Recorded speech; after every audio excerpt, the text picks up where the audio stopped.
अस्सलामुअलैकुम, आप देख रहे हैं GTV न्यूज़ और मैं हूं गौहर इशरत और मैं हूं मोहम्मद मुसम्मिल हुसैन। हेडलाइंस आप जान चुके, शामिल करेंगे तफसीलात। और सबसे पहले आपको बताएं कि सुप्रीम कोर्ट कराची रजिस्ट्री में चीफ जस्टिस गुलजार अहमद की सरबराही में बेंच आज भी अहम मुकदमात की समाअत करेगा। लार्जर बेंच में जस्टिस एजाजुल हसन, जस्टिस काजी मोहम्मद अमीन अहमद शामिल हैं। गुज़िश्ता रोज सुप्रीम कोर्ट ने नस्ला टावर को एक हफ्ते में गिराने का हुक्म दिया था, जबकि औरंगी और गुजर नाला के मुतासरीन को मुतबादल जगह फराहम करने की भी हिदायत की थी। ये अहम खबर आप तक पहुँचा रहे हैं। सुप्रीम कोर्ट कराची रजिस्ट्री में chief justice of Pakistan justice Gulzar Ahmed की सरबराही में बेंच आज भी अहम मुकदमात की समाअत करेगा। लार्जर बेंच में जस्टिस एजाजुल हसन, जस्टिस काजी मोहम्मद अमीन अहमद शामिल हैं। गुज़िश्ता रोज सुप्रीम कोर्ट ने नस्ला टावर को एक हफ्ते में गिराने का हुक्म दिया था, जबकि औरंगी और गुज्जर नाला के मुतासरीन को मुतबादल जगह फराहम करने की भी हिदायत की थी। इसी हवाले से मजीद क्या तफसीलात हैं, नज़ीर मेमन से जान लेते हैं। जी नज़ीर, आका कीजिएगा। बिल्कुल, आज भी जो है चीफ जस्टिस गुलजार अहमद की सरबराही में जो है सुप्रीम कोर्ट कराची रजिस्ट्री में 3 रुकनी लार्जर बेंच जो है मुकदमा की समाअत कर रहा है, जबकि कुछ ही देर बाद वो समाअत शुरू होगी। लार्जर बेंच में जो है जस्टिस एजाजुल हसन और मोहम्मद अमीन जो है वो शामिल हैं, जबकि आज जो है सिविल एविएशन के DG ने तलब कर रखा है, जो तिजोरी हाइट्स के मामले पर जो कल समाअत हुई थी उस सिलसिले में भी आज समाअत होगी। चीफ सेक्रेटरी और जो बोर्ड ऑफ रेवेन्यू के सीनियर मेंबर हैं उनको जो है कंप्यूटराइज्ड रेवेन्यू रिकॉर्ड में जो है खुद जो मामला पर केस है वो भी आज समाअत के लिए मुकर्रर है। उस सिलसिले में आज जो है कुछ ही देर बाद समाअत शुरू होगी, जबकि कल जो है चीफ जस्टिस गुलजार अहमद ने नस्ला हटाने के मामले पर अहम हिदायत दी थी और हुक्म दिया था, जब दूसरे जो मुकदमा थे वो भी कल अहम हुए थे। आज उस सिलसिले में सुप्रीम कोर्ट कराची रजिस्ट्री के बाहर जो है सिक्योरिटी के इंतजाम भी सख्त किए गए हैं। कुछ ही देर बाद जो है वो चीफ जस्टिस की सरबराही में समाअत शुरू होने वाली है। जी बहुत शुक्रिया नज़ीर मेमन तफसीलन आगाह करने के लिए।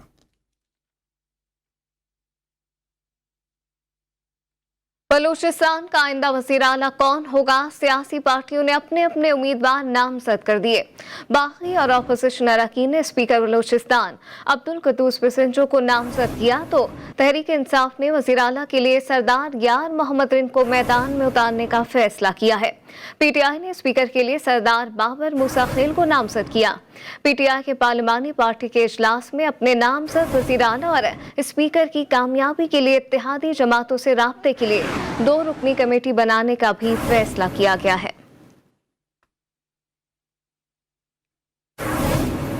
बलूचिस्तान के वज़ारत आला के ओहदे से मुस्ताफ़ी होने के बाद जाम कमाल पहली बार ट्विटर पर मंजर आम पर आ गए। जाम कमाल ने अपोजिशन रहनुमाओं की नोकझोंक की वीडियो ट्विटर पर शेयर कर दी। वीडियो के साथ तंजिया लिखा कि अभी तो ये अपोजिशन और BAP के नाराज रहनुमाओं का पहला रोज़ है। वीडियो के साथ मिर्ज़ा गालिब का शोहरा आफाक शेर भी लिख दिया। इब्तिदाए इश्क है रोता है क्या, आगे आगे देखिए होता है क्या। ये बंदूक का धरना किसने लगाया? उधर वो वाला वो उधर एसपी के थ्रू तो बेइज्जत नहीं कर रहा हूं, पिछली दफा जो वाकया हुआ उनकी वजह से हुआ। कोयटा में बलूचिस्तान अवामी पार्टी के तर्जुमान सरदार अब्दुल रहमान के एहतराम का बेटा फायरिंग से जख्मी हो गया, जबकि इनके 3 सिक्योरिटी गार्ड्स हलाक हो गए। फायरिंग का वाकया जाती दुश्मनी का शाखसाना बताया जा रहा है। मुखालिफ ग्रोह का भी एक शख्स वाकये में हलाक हुआ है, जबकि हलाकतों की मजमूई तादाद 4 हो गई है। साबिक स्पीकर बलूचिस्तान असम्बली अब्दुल कुद्दूस बिसिंजो, साबिक वज़ीर आला बलूचिस्तान नवाब सनाउल्लाह ज़हरी और दीगर अरकान असम्बली जख्मी मेजर ताहिर के एहतराम की इयादत के लिए पहुंचे और इनकी सेहतयाबी के लिए दुआ की। और अब कुछ बात कर लेते हैं क्रिकेट के मैदानों की, जहां भारत को इबरतनाक शिकस्त देने के बाद पाकिस्तान का अगला निशाना अब न्यूजीलैंड होगा। अमाराती सरजमीन पर कौमी टीम कामयाबी का एक और झंडा गाड़ने के लिए तैयार है। क्या शाहीन अपने अवाम के जज्बात से खेल कर जाने वाले कीवीज को मजा चखा पाएंगे? फैसला आज शारजा में होगा। भारत के खिलाफ तारीखी कामयाबी हासिल करने वाली पाकिस्तानी टीम का T20 वर्ल्ड कप में अगला हदफ दौरे पाकिस्तान अधूरा छोड़कर जाने वाली न्यूजीलैंड की टीम से है। पाकिस्तान और न्यूजीलैंड के दरमियान मैच शाम 7 बजे शारजाह में खेला जाएगा। गुज़िश्ता महीने 17 सितंबर 2021 को न्यूजीलैंड क्रिकेट टीम ने सिक्योरिटी खदशात को जवाब बनाकर पाकिस्तान का दौरा अचानक खत्म करने का ऐलान किया था, जिसके बाद सीरीज मुलतवी हो गई थी और पाकिस्तान को करोड़ों रुपए का नुकसान बर्दाश्त करना पड़ा था। न्यूजीलैंड की जानिब से अचानक दौरा मंसूख किए जाने पर शायकीन क्रिकेट ने सख्त मायूसी का इजहार किया था और अब सोशल मीडिया पर पाक न्यूजीलैंड मैच से कबल कौमी टीम के चाहने वाले ये ख्वाहिश रखते हैं कि पाकिस्तान न्यूजीलैंड को भी शिकस्त दे। पाकिस्तान क्रिकेट को नुकसान पहुंचाने का हाल आपने कल देख लिया इंडिया का, कि किस तरह हम लोगों ने उनको मैदान में मारा और न्यूजीलैंड ने भी नुकसान पहुंचाया। कुछ माह कबल जो है वो वापस चले गए आकर, तो इंशाल्लाह उनको भी जवाब जो है बैट और बॉल से ही दिया जाएगा। न्यूजीलैंड के साथ इनका मैच हो तो ये इंशाल्लाह ताला बहुत अच्छी इनिंग खेलेंगे और बर्तरी हासिल होगी। न्यूजीलैंड ने दौरा मंसूख किया था यहाँ पे आने का, उससे मायूसी हुई थी, लेकिन अब एक चांस है पाकिस्तान के पास कि इनके साथ इनका मैच होगा तो इंशाल्लाह हम जीतेंगे न्यूजीलैंड से। T20 वर्ल्ड कप के सुपर 12 मरहले में पाकिस्तान ने अपने पहले ही मैच में रिवायती हरीफ भारत को 10 विकेटों से शिकस्त दी।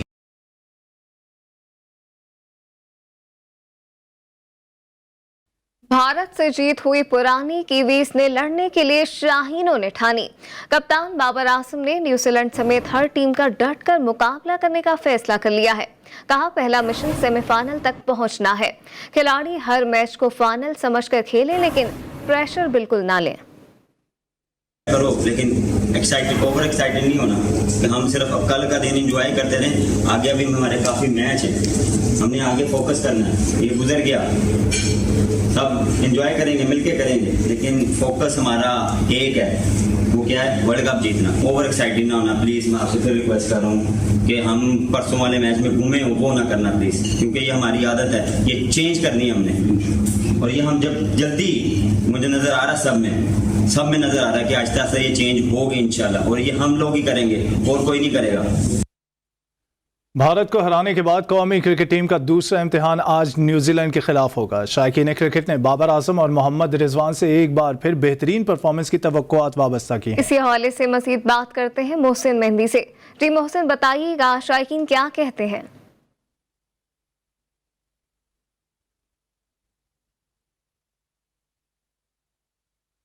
जी हाँ, बिल्कुल। भारत को हराने के बाद शाहीनों का आज एक और इम्तिहान है और उस इम्तिहान के लिए शायकीन क्रिकेट का काफ़ी पुरजोश नज़र आते हैं। इस वक्त हम नेशनल कोचिंग सेंटर में मौजूद हैं और यहाँ पर एथलीट हों, एक्सरसाइज करने वाले क्रिकेटर्स हों या दीगर खिलाड़ी यहाँ पर मौजूद हों, वो तमाम ही लोग पाकिस्तान को सपोर्ट करने के लिए आज भी दुआएं कर रहे हैं। इस वक्त हमारे साथ कुछ लोग मौजूद हैं, उनसे बात करते हैं। क्या कहेंगे आज के मैच में? भारत को तो हमने जो है बड़ी शानदार तरीके से शिकस्त दी, आज किसको फातेह देख रहे हैं? क्योंकि हमारा न्यूजीलैंड से भी एक अच्छा मुकाबला देखा जा रहा था और हम पे तो कोई प्रेशर नहीं हो, क्योंकि ये सबसे प्रेशर मैच था, ये हमने जीत लिया, तो अब न्यूजीलैंड पे यकीनन हमारा प्रेशर होगा। बिल्कुल, न्यूजीलैंड पे प्रेशर होगा। एक और शायकीन हमारे साथ मौजूद हैं, इनसे बात करेंगे। आप बताइएगा किसको आज परफॉर्म करता हुआ देख रहे हैं? न्यूजीलैंड जो है दौरा छोड़कर वापस चली गई थी, उस हवाले से क्या कहेंगे? चले, वो तो एक गलती हो गई थी उनसे, मगर ये जो अब मोमेंटम बना है हमारा इंडिया से जीतने के बाद, तो सारी दुनिया ने ही देखा है ये, तो इंशाल्लाह अच्छी उम्मीदें हैं कि जीतेंगे हम लोग और मोमेंटम जो हमारा बना हुआ है उसी को कंटिन्यू करते हुए जाएंगे, तो बाबर आजम और रिजवान इंशाल्लाह दोबारा से परफॉर्म करेंगे। जी हाँ, बिल्कुल। शायकीन क्रिकेट का यही कहना है कि बाबर आजम हो, मोहम्मद रिजवान हो, तमाम ही प्लेयर्स का हौसला बुलंद होगा और यकीनन आज के मैच में भी। बहुत शुक्रिया मोहसिन, हमें तफसीलन आगाह करने के लिए। भारत पाकिस्तान से मैच क्यों हारा? भारत के जुनूनी हिंदुओं का पारा हाई हो गया। नरेंद्र मोदी की सोच रखने वाले भारतीय इंतहा पसंदों ने ट्विटर पर अपने ही मुसलमान क्रिकेटर के खिलाफ नफरत का बाजार गर्म कर दिया। T20 वर्ल्ड कप में मुंह की खाने के बाद भारतीयों का गुस्सा 7वें आसमान पर। हिंदू इंतहा पसंदों की मुसलमान क्रिकेटर मोहम्मद शामी के खिलाफ सोशल मीडिया पर नफरत अंगेज मुहिम। जुनूनी हिंदुओं ने मोहम्मद शामी को भारत की हार का जिम्मेदार करार दे दिया। हार के बाद जुनूनी इंतहा पसंद हिंदुओं ने भारतीय मुसलमान क्रिकेटर मोहम्मद शामी के खिलाफ जहर उगलना शुरू कर दिया। पाक भारत मैच के बाद से ही मोहम्मद शामी के सोशल मीडिया अकाउंट पर मुगल्लिजात का सिलसिला शुरू हो गया। किसी किसी ने मोहम्मद शामी को पाकिस्तान का जासूस कहा तो किसी ने इन्हें पाकिस्तान के साथ मुफ्त खेलने का मशवरा दिया। साबिक भारतीय बॉलर इरफान पठान मोहम्मद शामी के हक में बोल उठे। ट्वीट में इरफान पठान ने कहा कि पाकिस्तान के खिलाफ खेलने पर इनके खिलाफ भारत में कभी नफरत का इजहार नहीं किया गया और ये चंद साल पहले की बात है। भारत में इस बकवास को अब बंद होना चाहिए। भारतीय सहाफी बरखा दत्त ने शिद्दत पसंदों से सवाल किया कि क्या वाकई मोहम्मद शामी के खिलाफ मुतासिबाना ऑनलाइन हमलों पर खामोश रहने वाली हिंदुस्तानी टीम ब्लैक लाइफ मैटर्स पर घुटने टेक कर ट्रिब्यूट पेश कर रही है। ये सब हकीकत से बहुत अलग है। भारतीय शहरियों की जानिब से ट्विटर पर मोहम्मद शामी की भरपूर हिमायत की जा रही है। और वर्ल्ड कप में अफगानिस्तान ने 130 रन से कामयाबी समेटकर खतरे की घंटी बजा दी है। आईसीसी मेंस टी20 वर्ल्ड कप के सुपर मरहले में मुजीबुर रहमान और राशिद खान की तबाहकुन बॉलिंग की वजह से अफगानिस्तान ने स्कॉटलैंड को 130 रन से शिकस्त दे दी। अफगानिस्तान के 191 रन के हदफ के ताक़ुब में स्कॉटलैंड की पूरी टीम 60 रन पर आउट हो गई।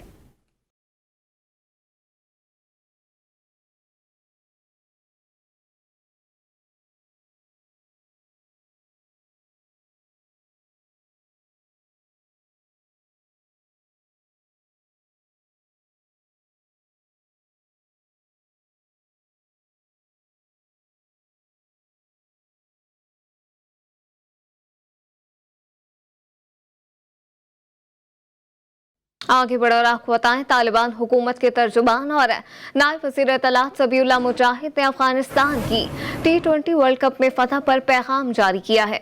समाजी राब्ते की वेबसाइट ट्विटर पर जारी बयान में ज़बीउल्लाह मुजाहिद ने कहा कि टीम की टी20 वर्ल्ड कप में फतह पर पूरी कौम को मुबारकबाद पेश करता हूँ।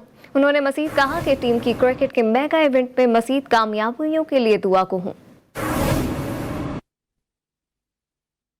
वज़ीर आज़म इमरान खान ने टी20 वर्ल्ड कप 2021 के सुपर 12 मरहले में स्कॉटलैंड को शिकस्त देने पर अफगानिस्तान की क्रिकेट टीम को मुबारकबाद पेश की। ट्विटर पैगाम में अफगानिस्तान के मौजूदा सूरत हाल के तनाजुर में बात करते हुए उन्होंने कहा कि अफगानिस्तान आजमाइशों और मुसीबतों से गुजर रहा है। अफगानिस्तान की टीम के खेल की तारीफ करते हुए वज़ीर आज़म पाकिस्तान का कहना था कि अफगान टीम ने जीत के लिए शानदार खेल और अज़म का मुज़ाहरा किया।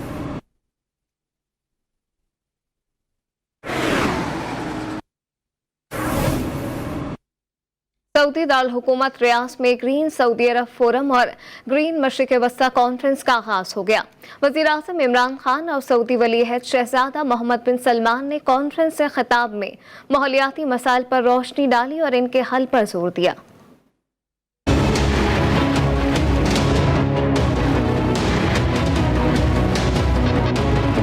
सऊदी दारुल हुकूमत में मिडिल ईस्ट ग्रीन इनिशिएटिव सरबराह कॉन्फ्रेंस शुरू हो गई। वजीर आज़म इमरान खान ने भी कॉन्फ्रेंस में शिरकत की। वजीर आज़म अपने वफ्द के हमरा इस वक्त सऊदी अरब के दौरे पर हैं। इजलास से खिताब में वजीर आज़म ने कहा कि माहौलियाती मसाइल से इंसानों को सबसे बड़े चैलेंजेस दरपेश हैं। माहौलियाती मसाइल को संजीदा ना लिया गया तो खतरनाक नताइज का सामना करना पड़ सकता है। वजीर आज़म ने 2023 तक 1 अरब मैंग्रोव्स के दरख्त लगाने का ऐलान किया। उन्होंने कहा कि पाकिस्तान दुनिया का वाहिद मुल्क है जो माहौलियाती तहफ़्फ़ुज़ के लिए 44% सरमायाकारी कर रहा है।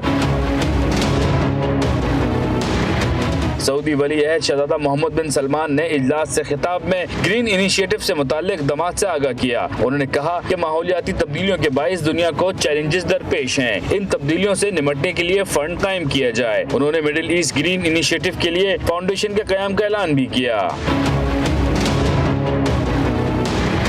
इससे कबल वजीर आज़म इमरान खान कॉन्फ्रेंस में शिरकत के लिए पहुंचे तो सऊदी वली अहद शहजादा मोहम्मद बिन सलमान ने वजीर आज़म का पुरजोश इस्तकबाल किया। रियाद पहुंचने के बाद अमरीकी सदर के खुसूसी नुमाइंदे जॉन कैरी ने वजीर आज़म से मुलाकात की। ये मुलाकात कॉन्फ्रेंस की साइडलाइन पर हुई। वजीर आज़म ने जॉन कैरी को माहौलियाती तब्दीलियों से निपटने के लिए तरजीहात और इक़दामात से आगाह किया। पाकिस्तान में तैनात कैनेडियन हाई कमिश्नर ने army chief general Qamar Javed Bajwa से मुलाकात की। ISPR के मुताबिक मुलाकात में बाहमी दिलचस्पी के अमूर और दो तरफा ताउन पर तबादला ख्याल किया गया, जबकि अफगानिस्तान में अमन और इस्तेहकाम की सूरत हाल के हवाले से भी बातचीत हुई। आर्मी चीफ ने कहा कि पाकिस्तान कनाडा के साथ मुख्तलिफ शोबों में देरपा ताल्लुकात का ख्वाहां है। अफगानिस्तान में इंसानी अलमियत से बचने के लिए आलमी बरादरी को अपना किरदार अदा करना होगा। Welcome back. अहम खबर से आपको अपडेट करें। बलूचिस्तान के इलाके कोहलू की तहसील काहान में लेवीज की हसास इदारों की इतला पर कार्रवाई हुई है। भारी मिकदार में बारूद और बम बनाने का सामान बरामद कर लिया गया है। अहम खबर से आपको अपडेट कर रहे हैं। बलूचिस्तान के इलाके कोहलू की तहसील काहान में लेवीज की हसास इदारों की इतला पर कार्रवाई। भारी मिकदार में बारूद और बम बनाने का सामान बरामद कर लिया गया है। ये अहम खबर आप तक पहुंचा रहे हैं बलूचिस्तान से, जहां पर लेवीज ने कार्रवाई की है। बलूचिस्तान के इलाके कोहलू की तहसील काहान में लेवीज की हसास इदारों की इतला पर कार्रवाई देखने में आई। भारी मिकदार में बारूद और बम बनाने का सामान बरामद किया गया है। यह अहम खबर है आप तक पहुंचा रहे हैं बलूचिस्तान से, जिसके इलाके कोहलू की तहसील काहान में लेवीज की हसास इदारों की इंफॉर्मेशन पर एक अहम कार्रवाई देखने में आई, जिसमें भारी मिकदार में बारूद और बम बनाने का सामान बरामद कर लिया गया है। अहम खबर से आपको एक बार फिर अपडेट करें। बलूचिस्तान के इलाके कोहलू की तहसील काहान में लेवीज की हसास इदारों की तला पर कार्रवाई देखने में आई है। भारी मिकदार में बारूद और बम बनाने का सामान भी बरामद कर लिया गया है। इसी पर बात करते हैं ब्यूरो चीफ कोयटा बुशरा कमर से। जी बुशरा, क्या अपडेट्स हैं? बिल्कुल, कोहलू में जो है लेवीज ने खुफिया इतला पर कार्रवाई की है और कार्रवाई के दौरान जो है भारी मिकदार में और गोला बारूद बरामद कर लिया है। गोला बारूद जो बरामद किया गया है इसमें 2 से 3 अदद जो है वाटर गोले हैं, उनके फ्यूज शामिल हैं। 4 अदद जो है वाटर राउंड इसमें शामिल हैं। इसके अलावा काशन कोफ और 20 किलोग्राम धमाका खेज मवाद, 4 अदद डेटोनेटर जो फ्यूज हैं वो भी बरामद किए गए हैं। इस इलाके में ताहाल जो है वो कार्रवाई का सिलसिला जारी है। ताहम जो है इस कार्रवाई के दौरान अभी तक कोई भी गिरफ्तारी अमल में नहीं लाई गई है। ये इतला जो है 7 इदारों को खुफिया तौर पर मिली थी, अब तक कोई गिरफ्तारी अमल में नहीं लाई गई है। बुशरा कमर अपडेट कर रही थी, आपका शुक्रिया। और अब आपको बताएं कि मुल्क में कोरोना का जोर टूटने लगा है। NCOC के ताज़ा आदाद-ओ-शुमार के मुताबिक गुज़िश्ता 24 घंटों के दौरान वबा में मुब्तला 6 मरीज इंतकाल कर गए। एक रोज़ में 572 अफराद में मर्ज की तशख़ीस हुई। जामबाग अफराद की तादाद 28,392 हो गई है, जबकि मस्बत केसेस की शरह 1.36% रिकॉर्ड की गई। दिन में गुज़िश्ता 24 घंटों के दौरान डेंगू वायरस के 47 नए केसेस सामने आ गए। कराची में गुज़िश्ता 24 घंटों के दौरान डेंगू वायरस के 33 केस रिपोर्ट हुए हैं, जबकि 24 घंटों के दौरान डेंगू के हैदराबाद में 4, जामशोरों में 2 केसेस रिपोर्ट हुए। 24 घंटों के दौरान थरपाकर में 1, उमरकोट में 6 और कंबर शहदाद कोट में 1 केस रिपोर्ट हुआ, जबकि सिंध में अक्टूबर में डेंगू के अब तक 1,291 केसेस रिपोर्ट हो चुके हैं। उधर इस्लामाबाद में डेंगू के फैलाव में तेज़ी आ गई है। गुज़िश्ता 24 घंटों के दौरान डेंगू से मजीद 91 मरीज रिपोर्ट हुए हैं। मुतासरा मरीजों की तादाद 3,083 तक जा पहुंची है। इस्लामाबाद में अब तक डेंगू में मुब्तला 11 मरीज इंतकाल कर चुके हैं।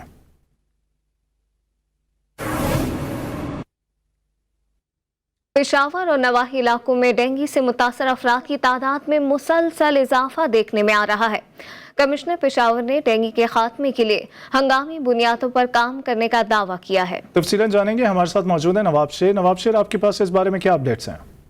जी बिल्कुल, पेशावर समेत खैबर पख्तूनख्वा में डेंगू वायरस जो है वो पंजे गाड़ता जा रहा है और डेंगू से मुतासर अफराद की तादाद में रोज़ बरोज़ इजाफा होता जा रहा है। मेरे साथ इस वक्त कमिश्नर पेशावर रियाज महसूस साहब मौजूद है, उनसे इस हवाले से बात करते। हमने तकरीबन 19 हॉट स्पॉट्स जो है ना वो एयर मार्क किए हुए हैं पूरे पेशावर डिवीज़न में। तकरीबन ये 1.5 महीना पहले हमने एयर मार्क किए थे और इसमें अचीनी हो गया, हमारे जो सरबंद का एरिया हो गया, ये वर्स्ट अफेक्टेड है। तो उसके लिए हमने मोबाइल हॉस्पिटल्स जो 4 मोबाइल टीम सिर्फ सरबंद और अचीनी के इलाके में राउंड द क्लॉक उधर अवेलेबल होती है। मौके पर लोगों के टेस्ट लिए जाते हैं और उसके बाद अगर रेफ़र करना है तो हम उनको हॉस्पिटल रेफ़र करते हैं। जैसे कि आप लोग देख रहे हैं कि कमिश्नर पेशावर का ये कहना है कि डेंगू के खात्मे के लिए जो है वो मौसर तौर पर इकदाम किए जा रहे हैं और जहाँ जहाँ से डेंगू के केसेस ज़्यादा रिपोर्ट हो रहे हैं वहाँ पर खुसूसी इकदाम किए जा रहे हैं। जी पेशावर से नवाब शेर आगा कर रहे थे, आपका शुक्रिया। और अब खबर शामिल करेंगे लाहौर से, जहां अंदरूनी मुल्क से आने वाली मुख्तलिफ ट्रेनें अपने मुकर्रर वक्त से 3 से 4 घंटे ताखीर का शिकार हैं। वजह क्या है, जानने के लिए हमने राब्ता किया है वहीद गुज्जर से। वहीद, बताइएगा मुसाफिरों को किन मुश्किलात का सामना है और कौन कौन सी गाड़ियाँ लेट हैं? जी बिल्कुल, देखें रेलवे पर सफ़र करने वाले मुसाफिर जो हैं कब अपने टाइम पर मंजिल मकसूद पर पहुँचेंगे, ये सिर्फ एक ख्वाब भी बनता चला जा रहा है, क्योंकि आज भी कराची और कोयटा से आने वाली ट्रेनें जो हैं 3 से 4.5 घंटे जो है अपने मुकर्रर वक्त से लेट हैं। अभी कुछ देर पहले जो है जाफर एक्सप्रेस यहाँ पर पहुँची है, तो मुसाफिरों का इस वाले से कहना है कि 1 घंटा जो है ये अपने मुकर्रर वक्त से लेट है। अगर दीगर ट्रेन के वाले से बताऊँ तो कराची से जो आने वाली ट्रेन जो है शाह हुसैन एक्सप्रेस जो है वो 4 घंटे 30 मिनट लेट है। इसी तरह बिजनेस एक्सप्रेस जो कि कराची से आ रही है वो भी 1 घंटा 30 मिनट जो वो अपने मुकर्रर वक्त से लेट है। कराची से आने वाली कराची एक्सप्रेस जो है वो भी 2 घंटे जो अपने मुकर्रर वक्त से लेट है। इसी तरह पेशावर जाने वाली खैबर मेल जो है वो भी 1 घंटा 30 मिनट जो है अपने मुकर्रर वक्त से लेट है। ये वजह है कि अब चूँकि जैसे जैसे मौसम तब्दील हो रहा है तो ये ट्रेनों का शेड्यूल जो है मज़ीद मुतासर होने का खदशा, क्योंकि धुंध भी पड़ती है, फोग की वजह से ट्रेनें लेट होती हैं। मगर मुसाफिरों के इस वाले से कहना है कि सालों साल जो है वो गुजर गए हैं मगर ट्रेनें जो हैं अपने मुकर्रर वक्त पर टाइम पर नहीं पहुंच पाती, और जबकि इनकी जो हेल्पलाइन है वहाँ पर भी इनको बेहतर तरीके से गाइड नहीं किया जाता। बहुत शुक्रिया तफसीलन आगाह करने के लिए वहीद। शहर में सीवरेज का निज़ाम दरहम बरहम हो गया है। लियाकताबाद नंबर 6 और 7 में गटर का पानी घरों में दाखिल हो गया। इलाका मकीनों का कहना है कि कई बार शिकायत दर्ज कराने के बावजूद मसला हल नहीं हो रहा। तफसीलन जानेंगे वसीम हैदर से। Over to you Wasim. जी बिल्कुल, मैं इस वक्त मौजूद हूँ लियाकताबाद 7 नंबर पर, जहाँ पर गटर का गंदा पानी जो है वो लोगों के घरों में दाखिल हो गया है। बड़ी अजियत में मुब्तला हैं लियाकताबाद के ये लोग। गुज़िश्ता 4 से 5 दिन हो गए हैं इस सेवरेज लाइन को सही नहीं किया जा सका है। कई दफ़ा शिकायत कर चुके हैं मगर यहाँ पर कोई भी जो है पुरसान हाल नहीं है। मेरे कैमरामैन उवैस आपको दिखाएंगे कि ये वो गली है, देखिए, जहाँ पर पार्क भी मौजूद है, मस्जिद भी मौजूद है और उल्टे हाथ पे सारे रिहायशी मकानात हैं। जहाँ पर स्कूल के जो बच्चे हैं वो सुबह स्कूल जाने के लिए घर के दरवाजे पे तो खड़े हो सकते हैं मगर बाहर नहीं निकल सकते, क्योंकि गटर का पानी इस पूरी सड़क पर मौजूद है। और यहाँ चौराहे पर जो 6 नंबर का चौराहा कहलाता है, यहाँ पर भी सीवरेज का पानी जो है वो गुज़िश्ता 5 दिन से यहाँ पर खड़ा हुआ है मगर इंतज़ामिया की जानिब से किसी किस्म की कोई कार्रवाई नहीं की गई है। यहाँ पर लोगों का यही कहना है कि खुदारा इस पानी की निकासी करें ताकि इलाके के लोग जो है वो बाहर निकल सके, बुजुर्ग मस्जिद जा सके और बच्चे स्कूल जा सके। जी वसीम हैदर अपडेट कर रहे थे, आपका शुक्रिया। और अब आपको बताएं कि इस्लामाबाद के इलाके H9 में मसीही बिरादरी का कब्रिस्तान खस्ता हाली का शिकार है। शहरियों ने कब्रिस्तान की मरम्मत और देखभाल का मुतालबा किया है। मजीद बता रही हैं बिस्मा रफीक। जी बिस्मा। हाँ जी बिल्कुल, इस वक्त मैं मौजूद हूँ H9 मसीही बरादरी से ताल्लुक़ रखने वाले कब्रिस्तान में, और आप इस कब्रिस्तान की हालत देख सकते हैं कि यहाँ पर इतना लंबा लंबा घास है कि यहाँ पर कब्रें जो है वो दिखाई नहीं देती, जबकि किसी भी साने पे या किसी फौतगी पर जब उनके लवाकिन यहाँ पर आते हैं तो उनको काफ़ी मुश्किलात का सामना करना पड़ता है। इस वक्त भी आप मेरे अकब में देख सकते हैं कि जो घास है ये स्टाफ की जानिब से घास काट कर सिर्फ यहाँ ही फेंक दी गई है, इसको प्रॉपर जो है वो डिस्पोज ऑफ भी नहीं किया गया। अब जैसे कि सर्दियाँ स्टार्ट होने वाली हैं और मज़ीद बारिशों का भी सिलसिला जारी है तो यहाँ पर निकासी का भी कोई ख़ास इंतजामात मौजूद नज़र नहीं आ रहे। मेरे साथ इस वक्त एक शहरी मौजूद हैं। सर, आप यहाँ पर जब आते हैं अपने लवाकिन की कब्रों पर दुआ करने के लिए, आपको किन मुश्किलात का सामना होता है? जैसा कि अभी हमारा क्रिसमस आ रहा है और यहाँ पे देखें लवाकिन आएंगे अपने अजीज़ों की दुआ के लिए, तो यहाँ पे ना कब्रों का कोई नंबर वगैरह वो भी प्रॉपर जब हम आते हैं हमें नंबर नहीं मिलता। यहाँ पे जो उन्होंने बंदे रखे हुए काम के लिए वो हमें यहाँ पे नहीं मिलते। जब हम कब्र की खुदाई के लिए आते हैं फिर उस वक्त हमें उन्हें ढूंढना पड़ता है। जी बिल्कुल, आपने सुना, इनका यही कहना है कि जैसे कि क्रिसमस भी करीब है तो क्रिसमस के मौके पर तमाम जितने भी मसीही बरादरी वो अपने प्यारों की कब्रों पर आकर दुआएं मग़फ़िरत अदा करती है और दुआएं पढ़ती है। इस हिसाब से इनका ये मुतालबा है कि इस कब्रिस्तान पर जो है वो तवज्जो दी जाए ताकि इनकी मुश्किलात हल हो सकें। Welcome back. सादकाबाद में 9 अफराद के कत्ल के बाद पुलिस को पहली बार कामयाबी मिल गई है। कातिल अंधड़ गैंग से जुड़े 8 सहूलतकार गिरफ्तार कर लिए गए हैं। कच्चे के इलाके में टारगेटेड ऑपरेशन में एसपी इन्वेस्टिगेशन, डीएसपी, सीआईए और एलीट फोर्स समेत पुलिस की भारी नफरी शामिल है। जदीद टेक्नोलॉजी और ड्रोन कैमरों से मदद ली जा रही है। तफसीलन जान लेते हैं, हमारे साथ मौजूद हैं एहसन अली। एहसन, आपके पास क्या अपडेट्स हैं? क्या ये जो गिरफ्तार किए गए अफराद हैं ये सहूलतकार ही थे या वारदात में भी मुलव्विस थे? जी बिल्कुल, देखेंगे जो 8 सहूलतकार गिरफ्तार किए गए थे ये वारदात में मतलूब नहीं थे, ये इनके सहूलतकार थे जो इन्हें जो है वो चीज़ें फराहम करते थे। सादकाबाद में 9 अफराद के कत्ल के बाद पुलिस को पहली ये कामयाबी हासिल हुई है। चंद रोज से पुलिस का मामूल के मुताबिक ऑपरेशन जारी था।